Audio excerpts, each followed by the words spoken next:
Why Has Nobody Told Me This Before? By Julie Smith. This summary is brought to you by Hook My Book. This book is about how to be happy and have a positive outlook on life. It includes exercises and advice on how to improve your habits, self-awareness, and relationships.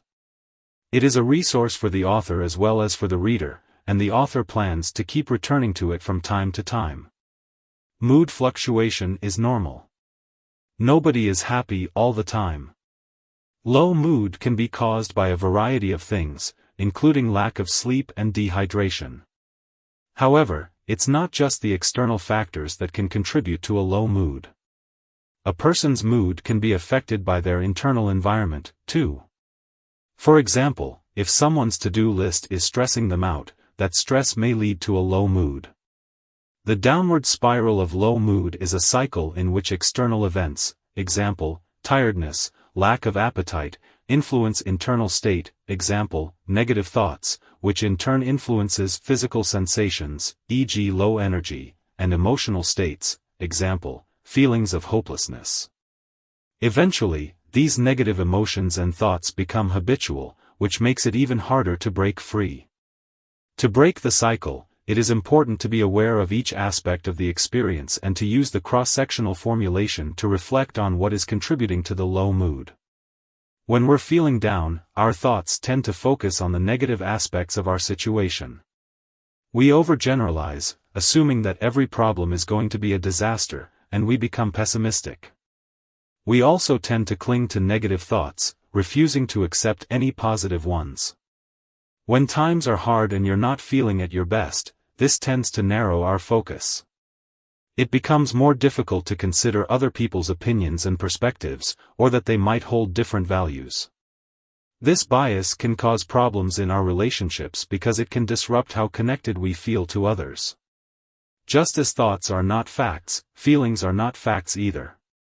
Emotions are information, but when that information is powerful, intense and loud, as emotions can be, then we are more vulnerable to believing in them as a true reflection of what is going on. All-or-nothing thinking is a type of thinking that can make the mood worse. This is when we think in absolutes or extremes, and it leaves no room for the gray areas that are often closer to reality.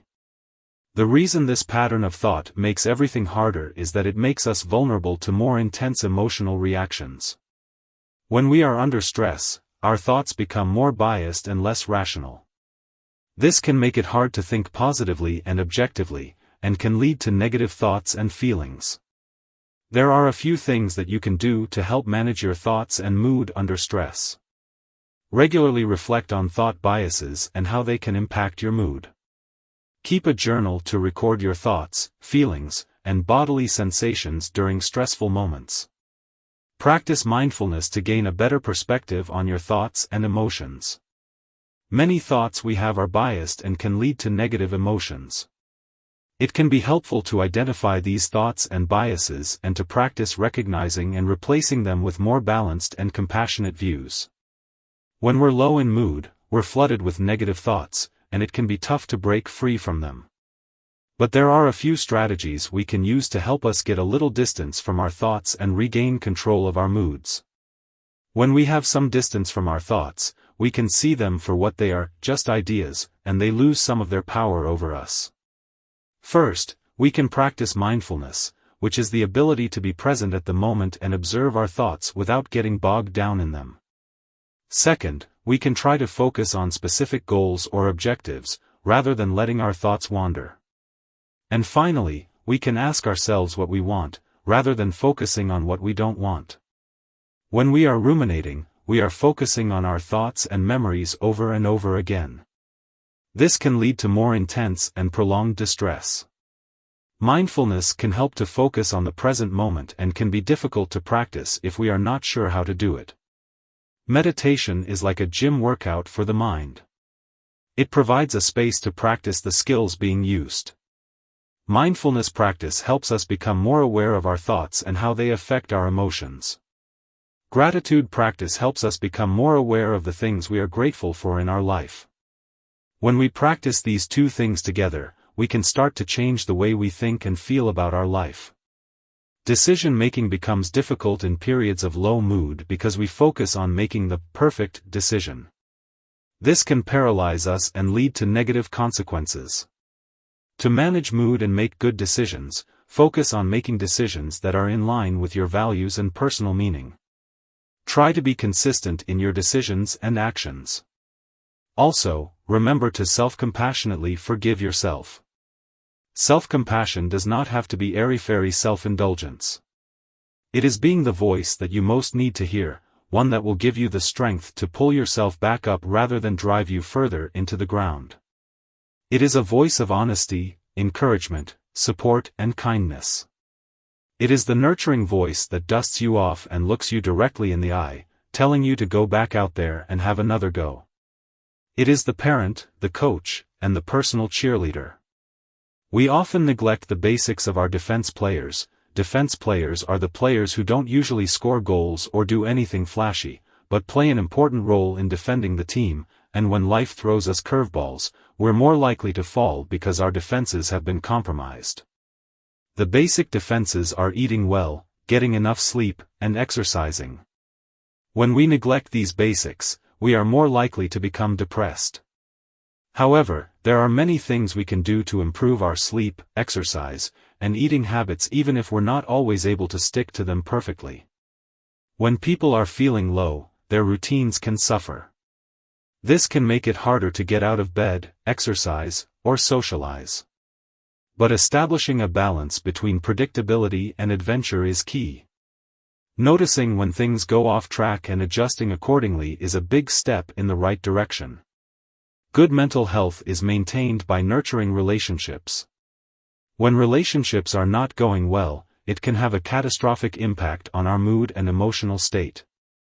It can also work the other way. Deterioration in our mood can be damaging to our relationships. People usually have a feeling of motivation or energy, but it can go up and down. Motivation is not something we are born with. Sometimes we can't do what we need to do because we don't feel like it, but we can still act in line with our best interests. When we start doing something, even when your flat mood says, "I don't feel like it," we can trigger a biological and emotional shift. This doesn't mean that putting some music on or doing a single workout is going to solve all your problems or change your life. But it sets in motion a series of events that shifts your direction. If you start doing that thing that you wish you felt like doing, you have more chance of stimulating your brain in a way that brings about enjoyment or a sense of motivation. One of the benefits of doing any exercise is that it can help boost your willpower. When you are trying to stick to a goal, it can be helpful to find something that you enjoy doing and add in friends and music to make it more enjoyable. If you find yourself struggling, it can be helpful to return to your goal daily and focus on small, manageable tasks. Stress and lack of sleep are both bad for your willpower. When you are under stress, your heart rate stays high all day, which makes it harder to resist temptation. And if you don't sleep, your brain doesn't have enough energy to make good decisions. Motivation can sometimes be difficult to maintain, especially when we feel like we want something we know is bad for us. However, we can train ourselves to act in opposition to our urges and follow our values, which will eventually make the behavior more habitual. When it comes to goals, it is important to rest and replenish ourselves so that we can continue working hard towards our goals. Finally, we can use small rewards along the way to keep ourselves motivated. Emotions are experiences that people feel. They are not who people are. People can feel a lot of different emotions, and each emotion can offer a person information. However, not all emotions are useful for understanding someone. When someone feels an emotion, they might try to name the emotion, such as happy or sad.